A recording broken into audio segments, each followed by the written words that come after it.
That boy Sam Herder has been busy. But according to his article today, leads me to a question. Is it time to raise ticket prices for HBCU games? Follow me.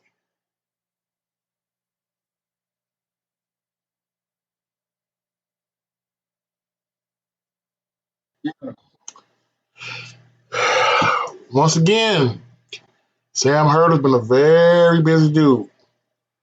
Shout out to him. Follow him on Twitter if you can. For all up to date news information. Anyway, 2022 ticket sales came in, money wise. And no surprise, Jackson State's up there. They are the biggest leader in attendance, right? Doubling anybody else up there. But the money ain't right. Let's check it out. Number one, Montana, 6.1. North Dakota State, 2. Let's just round it up, $6 million. North Dakota, they're in the $6 million range. Jackson State, 4.6. South Dakota, 4.5. Montana State, 4.4. And those are the only ones making $4 million and up. We go down a little further. Southern University, 2.1. Citadel, 1.8. New Hampshire, 1.4. Illinois State, 1.4. Rhode Island, 1.2. Murray State, 1.2. A&T, 1.2. Eastern Washington, 1.2. Northern Iowa, 1.1. Southern Illinois, 1 million. Missouri State, 1 million. Maine, sitting at 9.29. With a 10,000 seat stadium, Maine is 929,000. Before I go anywhere, I do want to point out the fact that Maine University, 10,000 seat stadium, 10,000 seat stadium. And besides Southern University and Jackson, nobody else in the SWAC comes close in ticket sale revenue. 10,000 seats. Yeah. Now back to the video. This is coming into the whole narrative I've been saying for a while. Do we support our own? Jackson State loves to brag, rightfully so. They have the biggest attendance in the FCS. They have the most loyal fan base in the FCS. The biggest online presence in HBCU football. Before and post Prime,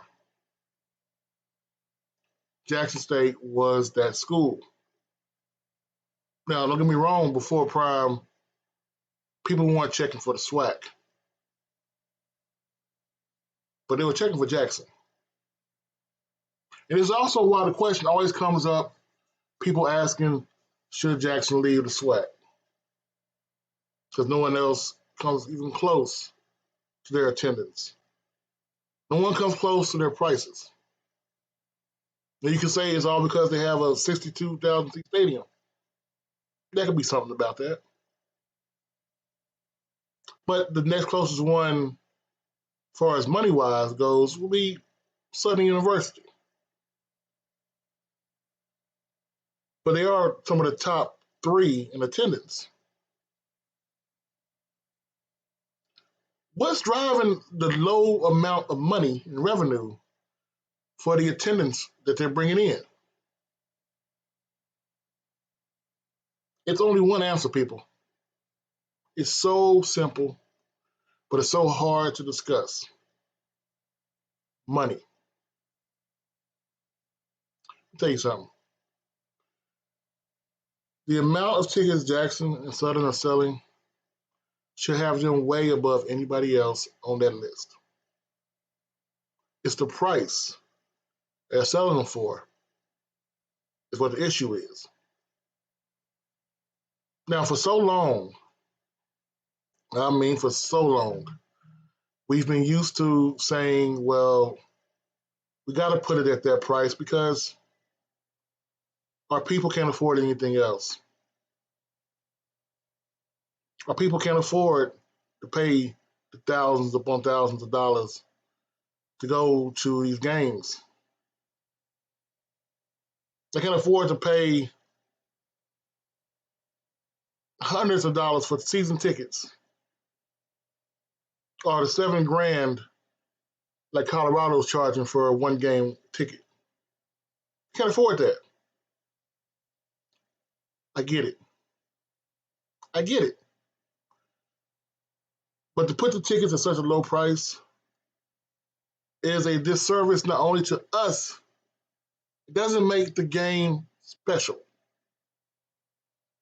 It's one thing to say when you go to a game, you can just get the tickets from the side, from the glove box, find some change in the seat cushion, and buy a ticket. Now, I'm not saying each individual ticket is cheap because some family has to make a discussion about eating, buying groceries, putting gas in the car, and getting these tickets. Some family has to do that. But what we can do is make each game special.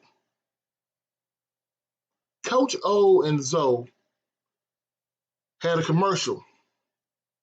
Coach O, I completely respect Coach O. Something about big dudes staying together. Coach O said they got 4 homecoming games this year. Not one, but 4. What if Jackson actually had those ticket sales and just doubled the price of the ticket? It's only 4 games a whole year. If you would have doubled the price of those tickets, that's almost $10 million right there.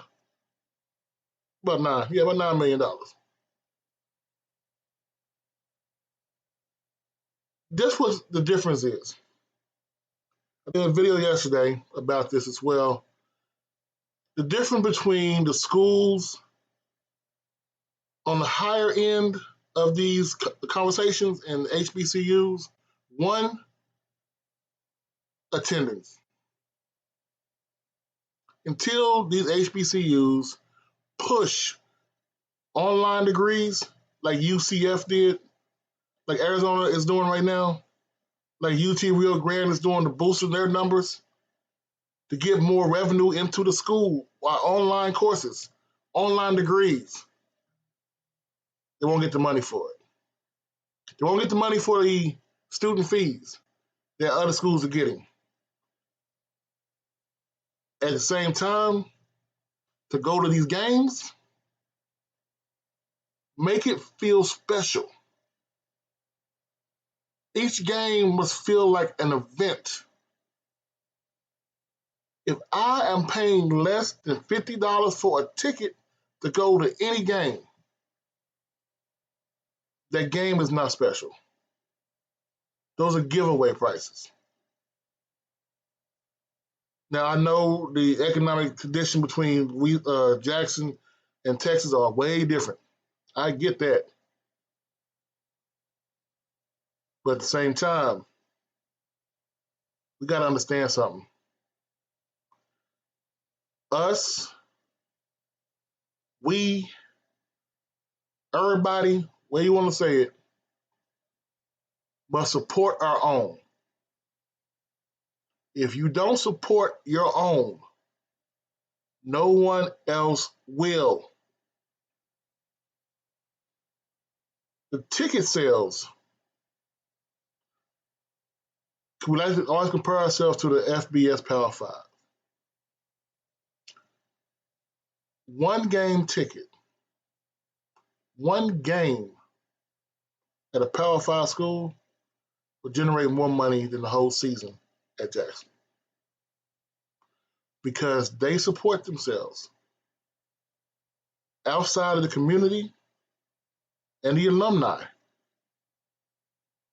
who else supports HBCUs? And that's real. Coach Simmons, I'll fight the hate in the comments. Y'all have a good night.